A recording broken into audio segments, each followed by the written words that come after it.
I was studying physics when I first investigated the claims that Christians made about Jesus. And I think I would have said something just like that. It must be ridiculous, a man rising from the dead. I assumed all Christians had taken leave of their senses. And that was until I actually came across some Christians who weren't stupid, and they really believed it. So I started to look at the evidence and quickly realised that the centrepiece of the jigsaw was this claim that Jesus rose from the dead. Without it, Christianity collapses. So, isn't it ridiculous? Well, a scientific approach can come to our help at this point. Of course, a man rising from the dead breaks the normal laws of nature.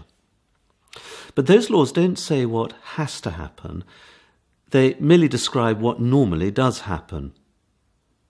When you go to unusual circumstances like down to absolute zero temperature or up to the speed of light or back to the beginning of time, those are very unusual circumstances and different laws apply. So I came to realize that if God had stepped into the world that he'd created and become a man, that would be pretty unusual. In fact, I think you'd agree, unique set of circumstances. Under those conditions, different laws would apply. And it would be no surprise if the entrance into the world and the departure from it broke all the normal laws of life and death. Perhaps a virgin birth, perhaps rising from the dead. So maybe it's not so ridiculous after all. Maybe it's reasonable that if Jesus was and is God, then he must have risen from the dead. But of course, just because a resurrection could happen, that doesn't mean it did happen. What is the evidence? Well, first of all, of course, Jesus did really die. The Romans knew their job. They were experts at crucifixion. And his body really had gone from that grave. The tomb was empty. Even his enemies had to admit it, and they couldn't produce the body.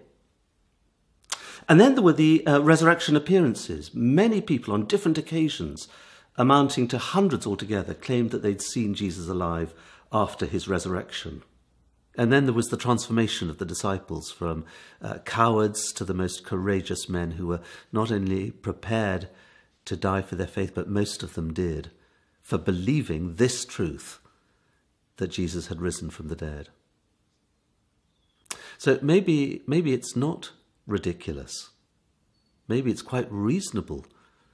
Maybe it's ridiculous to believe that they would have been prepared to die for something they knew to be false. But don't take my word for it. Have a good look at the evidence for yourself. Why not look at the Go Deeper under this video?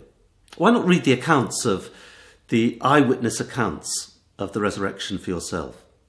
Why not go and investigate the claims of the resurrection with others in a local church?